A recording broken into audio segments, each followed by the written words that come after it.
the Super Bowl out of me. Believe that. Believe that. Yo, what is going on, guys? We are back for week 10 of the Everything Ravens podcast. My name is Logan. I'm the host of this podcast. I run the Instagram account at everything_Ravens, which is the biggest Ravens fan page on Instagram. Make sure you follow me on Instagram as well as follow at Everything Ravens podcast on Instagram for all the latest updates involving this podcast. Today, we have a very special episode in store for you guys.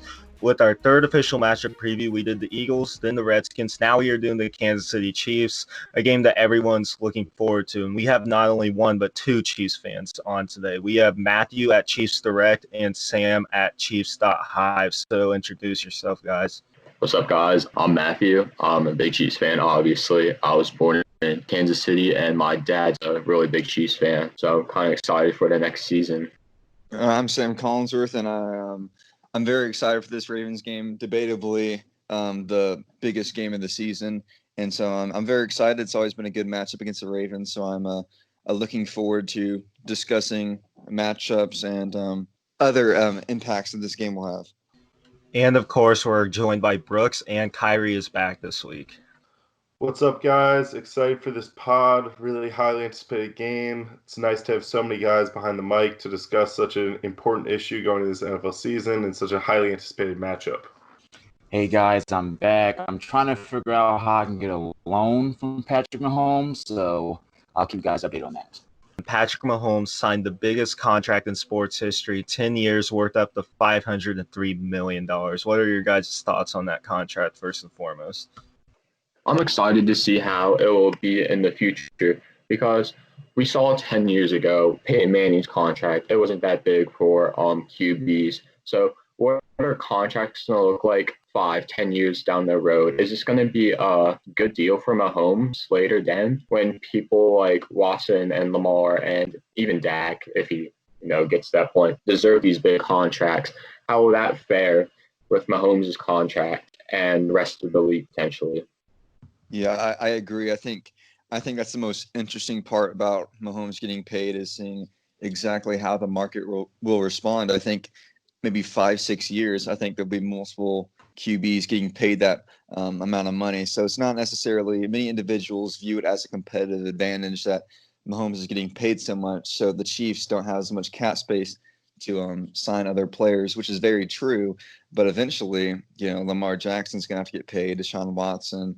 And so by the time Mahomes' contract is up, I'm thinking that there'll be many QBs that are getting paid in the same ballpark range. So it'll be interesting to see if that deal is exactly what Mahomes is looking for in the long term, because maybe many QBs will be getting paid more than him in maybe 4 or 5 years. Yeah, I think the fine print in this contract is really important. Obviously, the number that sticks out is he's making $500,000, largest contract in the modern sports era. But it originally came out that it was $140 million guaranteed, and now they're saying it's $477 million guaranteed, and he has incentives tied into this deal, which is crazy to think about, that he could earn more money on top of it. I wonder if this is such an astronomical deal that we won't see other teams willing to make it, or if it will completely reset the market, like you guys have said, and have impacts on guys like Sean Watson, Russell Wilson, and of course Lamar Jackson. If it does do that, my question is, you have to remember Mahomes still has 2 years left on his current deal, and then his extension starts. So 5 years down the road, when he's only 3 years into this deal, if the market is completely reset and Dak, Watson, Lamar, Wilson, if he opts out and tries to restructure, which he can in 2022, they all get paid these huge numbers, and Mahomes is still putting up these same types statistics. Will he try to restructure with the Chiefs and get even more money? We've seen that in the past. Players have so much control now. Is this really a 10-year deal, or is this just a sign saying that we're in it for the long run with Mahomes? We're willing to have him under contract. He's here for the long term, and we're going to make it work. So basically with the Chiefs and Patrick Mahomes' contract, Clark Hunt, the owner of the Kansas City Chiefs probably just handed Patrick Mahomes a checkbook and was like, you write your deal. If anyone was going to get this type of money, it would be Patrick Mahomes, the guy to completely reset the market. What he's accomplished in his short time in the league is incredible. Already one of the best MVPs this league has ever seen. Has already won a Super Bowl MVP in his first 3 seasons. So Patrick Mahomes looks to be one of the most talented quarterbacks this game has ever seen. And with the new CBA and the cap just continuing to gradually rise, I don't think this contract will be as much of an issue as people think down the road when it really kicks in. Yeah, and something important to note is this is not the first time a 10-year contract has been signed in the NFL. There has been a long drought, but Brett Favre, Drew Bledsoe, among others, they signed these long contracts, and it never was catastrophic. It never blew up in the team. Obviously, it wasn't $503 million, but when you have a guy with the rare talent of Patrick Mahomes who has accomplished all that he has in only 2 short years as a starter, I think he's just scratching the surface of what he can be. This contract makes a lot of sense going both ways to me. We know how big Mahomes' contract is, and we talked about how this is going to change the market for other QBs, but a lot of what Chief fans want to know is how is this going to affect future signings? We obviously know Chris Jones is on his franchise tag, and we have till the 15th to possibly work out a deal. And he said that he won't play the season without an extension. So this kind of going off of the topic, but how is this for the Chiefs gonna change possible free agency? Will it be catastrophic to the team? Personally, I think we have a couple of years to work with Mahomes' contract is pretty friendly the first couple of years. So hopefully you get something with Jones in, and hopefully people will be willing to take pay cuts to play with Mahomes. Yeah, I think you said it. I think it's going to be a little bit of both. I think it's going to be the Chiefs relying on players to take a little bit of a pay cut. And then I also think they saw a lot of potential and some big playmaking out of guys like McCole Hardman, Demarcus Robinson, some guys on the defense like Sorensen. And they realized, if we're going to give this money to Mahomes, we're going to have to rely a lot on our scouting team and our front office to find these guys in the draft. And when their contracts run up, they're not going to be able to pay them, but they're just going to have to find these role players to cycle in and out. I'm sure they have a plan in the works. I'm sure they want to retain Chris Jones. Like you said, I imagine a majority of that money that's left over is going on the defensive side of the ball, try to give Mahomes a little bit of a defense because he is so explosive and so talented on offense that you can use place fillers to put guys on the field like Tom Brady has done and the Patriots have done for years. They have cycled through wide receivers and brought in different guys, and Brady is just such a good and consistent quarterback that he was able to make these guys into stars, and I think Mahomes has that ability too. That is not to take anything away from Tyreek Hill and Travis Kelce. I think the Chiefs want to keep those guys too, but if they're unable to, they think guys can step up in their absences. Yeah, I agree. I definitely agree that basically I put 3 people in the position of that are in the realm of Mahomes value. I'd put obviously Mahomes, Russell Wilson, and Lamar Jackson. Those guys, they don't really need to be surrounded with great wide receivers, tight ends, etc., running backs. These guys can succeed basically on the offensive side of the ball, no matter what. I mean, Mahomes and Lamar and Russell, it's always helpful to have a good line.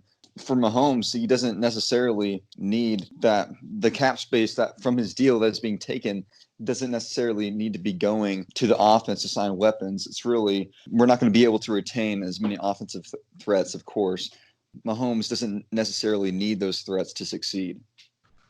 Yeah, and my question for Ravens Nation, to all of our Ravens fans listening to this pod, is how will this deal affect Lamar Jackson? I know we've kind of scratched that topic a little bit, but Lamar last year really preached team value, and self-accolades mattered less, and that's all well and fine, and that's fine to say, but when it's your turn to get paid, it's hard to turn down that massive deal. We saw Brady gets a lot of credit for taking a pay cut for years. He was on a massive deal for years, and that was their only time they had a Super Bowl drought in that whole Patriots era. Once he started taking pay cuts, they started making it back to the Super Bowl, started winning more championships. I wonder when Lamar's number's up and it's his turn to sign this massive deal, if he's going to be putting the team first or taking care of number one. you can't really blame the guy when $500 million is sitting on the table for going for it. And that is not to say anything about Patrick Mahomes, that he's not a team player. I know the Chiefs love him. The Chiefs organization loves him. He's a natural born leader. But at the end of the day, it's a business. And we'll see which route these young quarterbacks choose to take. I think Lamar is definitely going to go the route of I want the highest paid contract. Just looking at what this guy can do with his legs, the ability just to make guys miss. He's a dynamic quarterback that can just do a lot of things a lot of other quarterbacks can't do. So that he has that to his advantage. And if he does start winning the playoffs and even wins the Super Bowl, the Ravens have shown they will spend the money on a quarterback. I mean, at one time, Joe Flacco was the highest paid player in the NFL. They set the market. And so I wouldn't be surprised if the Ravens do it again. And I believe this is going to be the number that Lamar Jackson, his agent, I believe is his mother, is going to be wanting to reach here. Yeah, I mean, with Lamar, he might take a bit less, but he's not going to take significantly less. I mean, if there's that much money on the table, like Brooks said, he's not going to turn that down. I mean, that's just like any job, period. You have just so much more money on the table. You're going to take the better offer. So the thing that really worries me the most with Lamar's contract situation down the road is us paying other stars such as Ronnie Stanley, Marlon Humphrey, Mark Andrews, and Orlando Brown Jr. Yeah, and that's a major concern of mine too. I think the Ravens are so lucky to have so many young, talented players on the team. The only downside to that is when it comes to contract time and they're all competing against each other. It makes it hard for us. And I do think Lamar will get his big payday. One of the things that I always think is important to note about contracts is you're not just paying to bring the player back, you're paying for what life would be like without them. And, if you look at the Ravens, they are so built and systemed around Lamar Jackson that if he were to leave, we would be starting from square one. If you look at what other teams get, Tom Brady's new deal with Tampa Bay, they're paying him a lot because they want to bring him aboard and have that guy in their locker room. But he's not getting this top dollar because he doesn't perform at that level. And, there was other options on the market this year. Lamar is so centered. Our team is so built around him. Our offensive system was completely thrown out the window last year to put in place a system that worked for this guy. I think when you look at that and you look at the relationship he has with the Ravens, we would pretty much hit any dollar that he would request to retain him. One last little tidbit I'd like to throw in there on this whole thing is I'm happy that it was Mahomes to set the quarterback market because it's cool to see a fellow Texas Tech alum set the market at Rec of Tech. All right, so let's get into our matchup now with the Ravens and the Chiefs, Week 3, Monday Night Football. And this is one of the most anticipated games of the year. Football fans, period, will be watching this Ravens-Chiefs game. This is the game that people already have a feeling will be something special, kind of similar to what that Chiefs and Rams game was a few years ago. Yeah, I agree. The last two matchups, they were early afternoon, late afternoon games, and not a lot of people would be able to tune in, but this is going to be a Monday Night Football primetime game. Everyone's going to be watching. It's just going to be a different atmosphere. Everyone knows last two MVPs playing each other. Stakes will be high. This is potentially everyone's watching. It's going to be, we're hoping Lamar and Mahomes is the next big thing in the NFL, and we already think that's a very big possibility. It will be. So we're all just excited to see who wins this battle. Yeah, I remember last year prior to the Week 3 matchup in Arrowhead, ESPN posted something comparing the Mahomes and Lamar Jackson matchup to the Brady Manning matchup that a lot of us grew up watching. And I thought that was a bit premature. And now you look out and it seems like we're on that course, hopefully, knock on wood, for that type of legacy for these two. Now, Lamar has 3 regular season losses and 2 of them are in Arrowhead. I don't think either of them were his best performances. I think last year, Week 3, was before we really got that juice going in our offense. We were still sort of adjusting, and he had yet to really face a top team or a really good defense. This year, the Ravens are kind of thrown into the thick of things. Again, it will still be early into the season, but just like, Mahomes shines on the big stage, I think Lamar shines on at night games. He's played really well at home during them. I think this is the first look the Chiefs defense will have it hopefully prime Lamar. I think the I think the game is definitely probably the biggest game of the year, obviously, other than playoffs games in the Super Bowl, but the most looking forward to in the primetime games. I think it'll be a very big game. Obviously, Lamar hasn't got on the board against the Chiefs yet, but every time we play the Ravens, it's been a nail biter. Everyone's on the edge of their seats. Every time we played them, the game could have went either way. So again, I'm very excited for this game.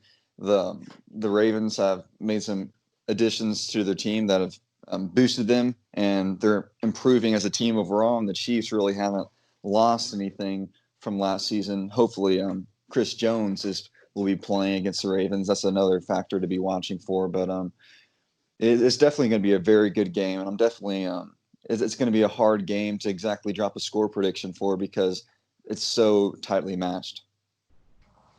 Yeah, I think if you look back at the last two matchups, they're both sort of sloppy backyard football games, which, you can sort of expect when you have Lamar Jackson and Patrick Mahomes, two of the best improvising quarterbacks the game has ever seen. But I think one of the keys to beating the Chiefs is time of possession and limiting big plays, which aren't backyard football things that come to mind.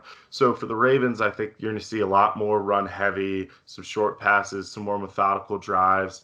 And then on the defensive side of the ball, I think you're going to see Marcus Peters and Marlon Humphrey playing a little bit more soft coverage, trying not to let those Kansas City speedsters behind them, and trying to entice Mahomes into keeping him into these shallow crosses, short throws, hoping eventually he'll get frustrated and trying to make a big play, and the Ravens can capitalize on that. Yeah, we saw coming out of the half last game, Baltimore, they put the pedal to the metal like they usually do. They ran the ball, and I think that really helped them kind of get momentum to get back into the game. And hopefully we usually see them veer from the run game against the Chiefs these past two games. So hopefully they can pretty much stick to that and get a rhythm going for them. Yeah, I think it'll be interesting as the Chiefs defense at the end of the season, we're getting confidence. We became a very good defense. Our run defense was much improved, but then it all comes back to Chris Jones. That's a big question mark as of now. Will Chris Jones be playing against the Ravens? If he is playing against the Ravens, I do feel like the Chiefs will have an increase in percentage chance of winning. But if he's not playing, it'll be very interesting because then all the question marks about the Chiefs defense will come up yet again. Are we not going to be able to stop the run? Will we be able to apply pressure? So lots of it when looking at the Chiefs defense is coming down to Chris Jones. If he's playing, I do feel that our defense will continue that hot streak that we ended on at the end of the season. If he's not playing, the Ravens could be seeing the same Chiefs defense that they saw early on last year, and bad run defense, and our pass coverage has been solid, but hopefully Chris Jones is playing because he could be a big factor. My big thing I'm looking forward to is the game plan for the Ravens. As far as the coaching staff, I felt as though last season against the Chiefs, we was a little over-aggressive. And I know you can't really be over-aggressive with the Kansas City Chiefs because Patrick Mahomes can put up 40 on you at any given point. But I felt as though we kind of shot ourselves in the foot. I think we were trying to be a little too competitive, too antsy, trying to get a lot of points up and kind of went away from the usual game plan. So I want to see how we kind of correspond this year. I think Lamar is going to have a big year this year. I think he has potential to have a back-to-back MVP season, but he's going to have to win against Patrick Mahomes. He's going to have to win in Arrowhead because to me, this is going to be the AFC Conference Championship game. So it's going to be definitely a big matchup, possibly the biggest matchup of the season. To see these two guys battle it out, and then the Ravens with their new additions, a healthy Brown, and at the receiving core, and we've got a couple other guys now in the draft. It's going to be kind of fun to watch and see what happens. But I think all eyes are going to be on Patrick Mahomes as far as the defensive side of the ball because, hey, you're the highest paid guy in the NFL now. Everybody's already after you, but now it's like, hey, I want to get a piece of that guy. He's proclaimed to be the best of the best in the NFL. He's going to have a big target on his back. We know Wink loves his blitzes. It's going to be a lot of pressure. It's going to be, can we stop Patrick Mahomes? And for Lamar case, can Lamar have a big game and honestly outshine Patrick Mahomes? And I think we have to outpass him to win this game. Yeah, real quick to that point, Patrick Mahomes is a tricky guy to blitz against. I know Martindale brought the house last year a couple of times, and when you get home, it works great. But if you don't and you blitz and you leave all your guys in one-on-one matchups and coverage, Patrick Mahomes will pick you apart. It happened a couple times last year in Arrowhead. His ability to read the blitz, kind of scramble and extend plays, and keeping his head downfield, and that, you know, all the arm motions he has in his arsenal, he was able to find receivers downfield. And we saw that 2 years ago on that crazy fourth down play, which was kind of his MVP moment. It just so happened to be against the Ravens. Another thing I want to highlight is two key matchups in my mind.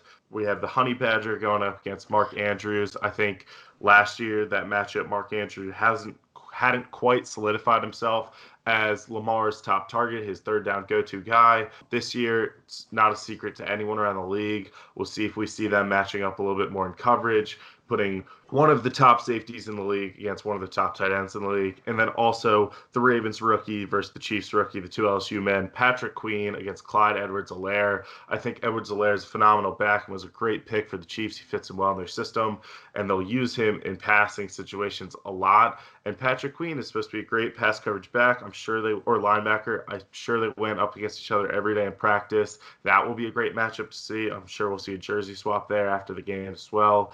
But those are two key matchups I wanted to kind of highlight. Yeah, there's all kinds of key matchups with this game. As you were saying, Patrick Queen versus Clyde Edwards-Helaire. You could also say Patrick Queen versus Travis Kelce. I'm sure Queen will see Kelce quite a bit due to the fact that he is our best coverage linebacker. And Travis Kelce's, in my opinion, is the best tight end in the league. It's really debatable with him and Kittle. But Travis Kelce's a stud. So we know Travis Kelce is going to put up stats against us. It's just limiting his impact. Also, I'm really excited to see how Tyreek Hill does because we did not face Tyreek Hill last week in that Week 3 game in Arrowhead. He was still suspended, but the Week 14 game, the December game the year prior, we faced Tyreek Hill, and Tyreek Hill had that miraculous play against C.J. Mosley that basically saved the Chiefs the game. So I'm really interested to see how the Ravens will defend Tyreek Hill this time around after not seeing him at all last year. Yeah, obviously Tyreek Hill wasn't there last time in Arrowhead, but, you know, if you look at it, you can go both ways. Marcus Peters wasn't in Baltimore.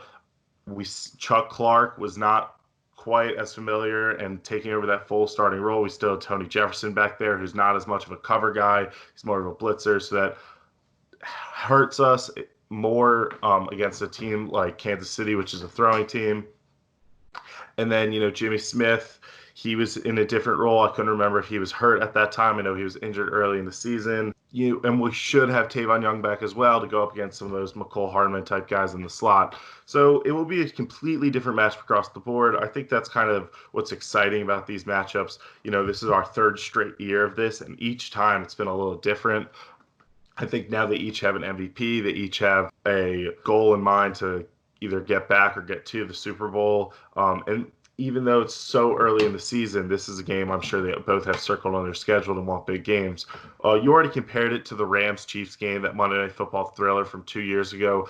The big thing about that game was there was huge plays defensively, special teams that helped out these two prolific offenses. I think you're going to have to see that again here. Whatever team can do the small things to make the big plays that don't come from the quarterbacks, that will help and go a long way into their team winning this football game as well.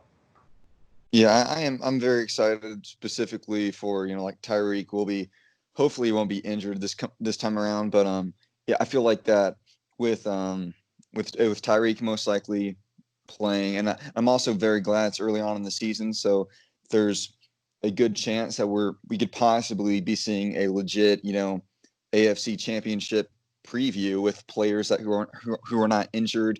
Very well, we could see, you know, both teams at their best.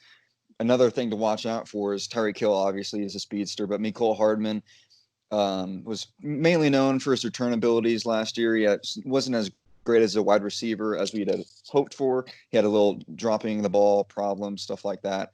But from what I've read, I believe earlier in this off season, we're going to be focusing McCole Hardman more on as a receiver. We'll have him back for kickoffs and punt returns less often, and in a hope that he can improve his receiving ability. So hopefully, as a Chiefs fan, hopefully we have McCole Hardman, Sammy Watkins, and Tyreek Hill and Travis Kelce all out there against the Ravens come Week 3. But it's going to be a very interesting matchup with Marcus Peters. And, I mean, y'all have a great secondary. So overall, it's kind of a great defense versus a great offense, and I'm very excited to see what exactly Tyreek Hill can do versus former Chief Marcus Peters.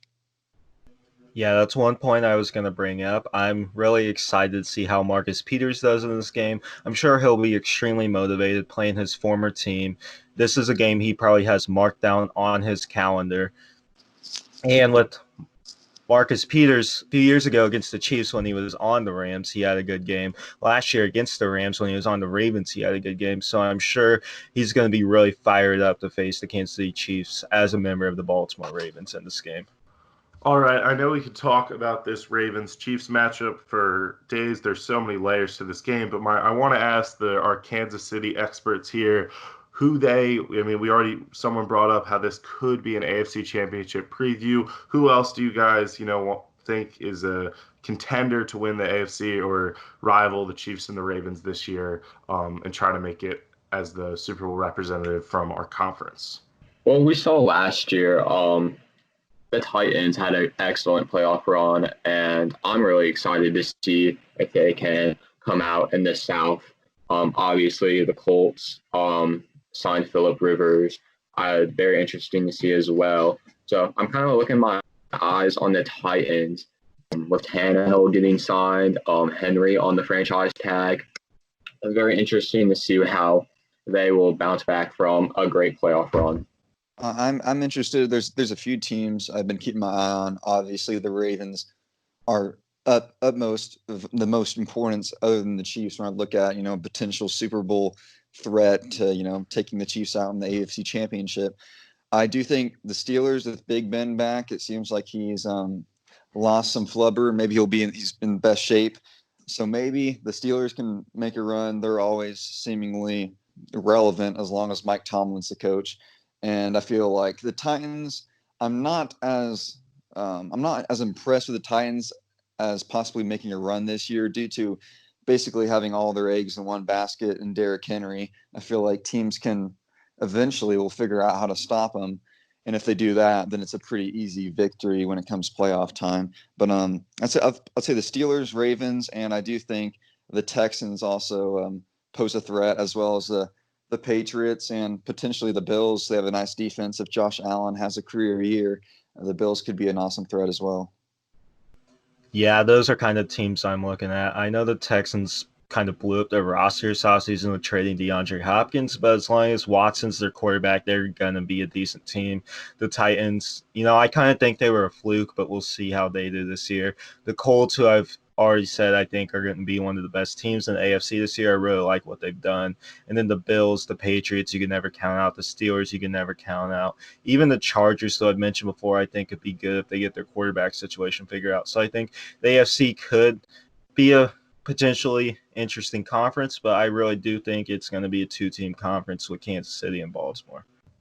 Yeah, and you did bring up the Texans. DeAndre Hopkins, in his tweet to congratulate Patrick Mahomes on his big #1 contract, threw a little shade at his former team, the Houston Texans, kind of mocking them for their 24-0 blown lead against Kansas City in the playoffs this year, noting that they would have 24 reasons to sign Patrick Mahomes and 0 reasons not to. So that was something interesting. I think the Texans, as long as Deshaun Watson is their quarterback, they will be competitive, but will they be able to be as competitive and perform at that same high level as they do last year? I think a lot of that relies on, can David Johnson return to that form he was at back in 2017, 2018. Will J.J. Watt return to that Defensive Player of the Year form? And those are just two huge question marks that I don't know are going to happen. So that's kind of where I sit with Houston.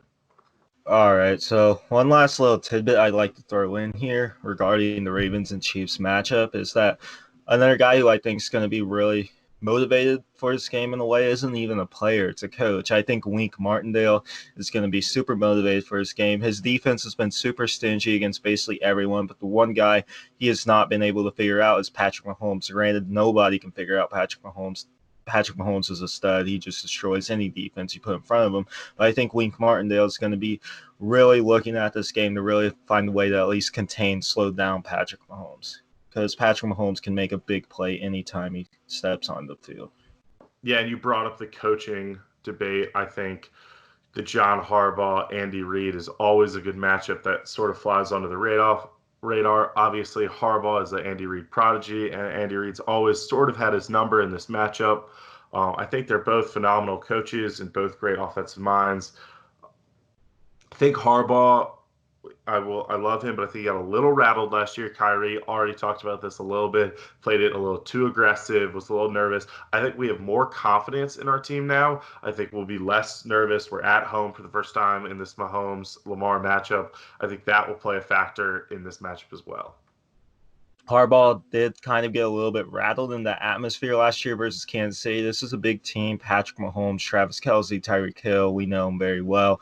So I think this year he'll be a little bit more comfortable, especially since us playing at M&T Bank Stadium at home. So I'm really excited to see how that goes. But what are your guys' score predictions on this game? Because I think this game will personally be really high scoring, and I think this game will eventually come down to what defense can make the bigger play.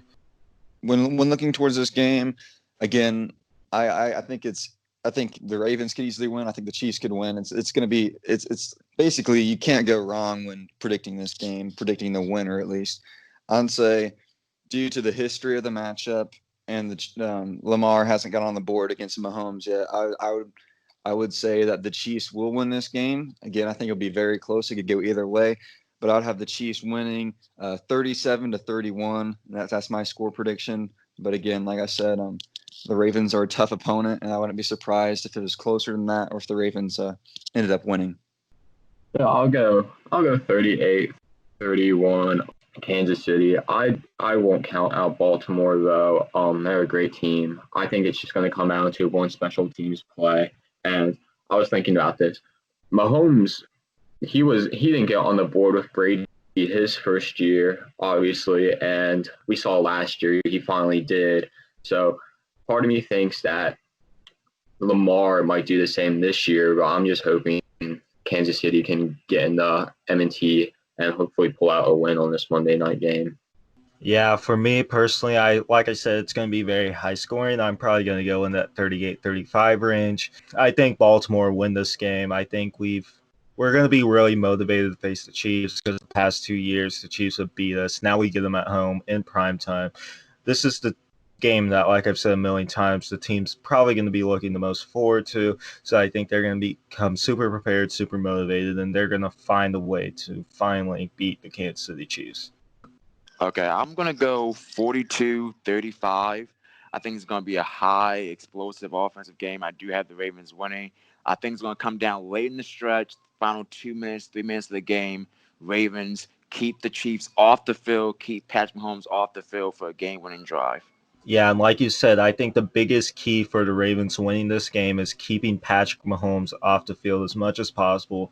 Patrick Mahomes is the best quarterback in the league. He's the most talented quarterback I've ever seen in my life. The dude is just ridiculous, can make any throws. But I think limiting how much he's on the field will limit how much plays he can actually make. But the thing is, with Patrick Mahomes, it can literally only take one. So just keeping him off the field is my biggest key for the Ravens. I could definitely split it up and go into 2 score predictions. I could see, honestly, if Chris Jones doesn't play, I could very well see the Ravens winning. I'd probably, if I was laying money on it, I'd put the Ravens winning if Chris Jones doesn't play.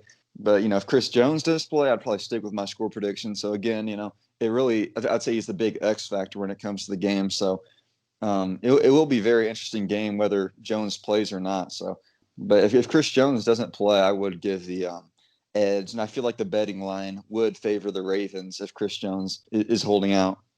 Yeah, I think Chris Jones has potential to have a really big impact on this game, especially, like I've said, the past few weeks. The Eagles have a very good interior defensive line. The Redskins have a very good interior defensive line. Now the Chiefs, Chris Jones, in my opinion, is the top 3 interior pass rusher in this league, and the Ravens interior offensive line has more questions than answers. We have Bradley Bozeman at left guard. We really don't know who the center and right guard is going to be as of right now, with Marshall Yonder retiring. So I think with Chris Jones in this game, that could be a potential game record for Kansas City. But let's hope he doesn't play because he's a beast. I think the Ravens really need to stick to the ground and pound, game. I know that I don't want them to get too pass heavy. I do believe Lamar is going to have 200 something passing yards at least to stay in the game. But this is going to be a game where you need that running back committee. You need Mark Ingram. You need J.K. Dobbins. You need both those guys to have at least 50, 60 some yards. Lamar may even have to have 100 rushing yards to add to his over 200 passing yards to win this game. Like we've been saying, the key is keep them off the field, run the ball, run the time. I trust this defense, but if they can't get some turnovers, it's going to be a huge problem for our defense. They can't commit turnovers, or they can't force turnovers to stop Patrick Mahomes, because I just don't think I love him, but I don't think he's going to have a game plan that's going to neutralize Patrick Mahomes. I don't think any defensive coordinator has that game plan just yet. All right, so I think that's going to be the end of this pod. I would like to thank Sam and Matt for both joining. Hopefully we can get them on after the season, because I plan on doing some game recap pods. And the Chiefs, this is a big game. Do you guys have any final words? It should be a good one, and I'm thankful for the opportunity for you letting me get on the podcast. I really appreciate it. Hopefully we get 2 matchups this year between the Chiefs and Ravens. And also, thanks for having me. Glad I can join. Mahomes, if for some reason you find this podcast, I only want $50,000. You don't have to give me $1 million, just $50,000. That's all we have for this week, guys. Thanks for tuning in. We're looking forward to bringing you more episodes of this podcast each and every Friday. You can also listen to the show on all your favorite streaming services, including Apple Music, Spotify, and any of the other podcast apps you may listen to, such as CastBox, Podcast app, Google Podcasts. It's going to be available on all those apps, so we have you covered. Make sure to leave a review and follow the pod to stay up to date on the latest on all the latest updates for this pod. The Instagram handle for it, once again, is at Everything Ravens Podcast. Also, be sure to follow me on Instagram at everything_Ravens. A big shout out goes to Chiefs Direct and Chiefs.Hive, Sam and Matt, for helping us do this podcast today. They were both excellent. Also, another shout out goes to Brooks and Kyrie for making the podcast run smoothly. They are great co-hosts each and every week. Make sure to follow them. Their handles are in the bio of at Everything Ravens Podcast. Also, a big shout out to Spencer Silverstein, our executive producer. He's the hardest worker here. He does a fantastic job making sure this podcast can run smoothly for your entertainment. He does all the dirty work, the behind the scenes stuff. Make sure to edit this, get this podcast up and running. Also, make sure to follow Jack Davis, our music producer, at I'm Jack Average on Instagram. All of their handles should be in the bio of Everything Ravens Podcast. Thank you guys once again for listening. You guys are a huge reason why this podcast can keep going the way it does. So have a good day and go Ravens.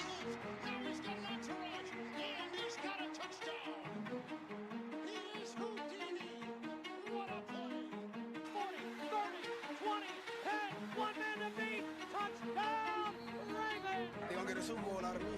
Believe that. Believe that. No copyright intended. All content rights go to their respective owners.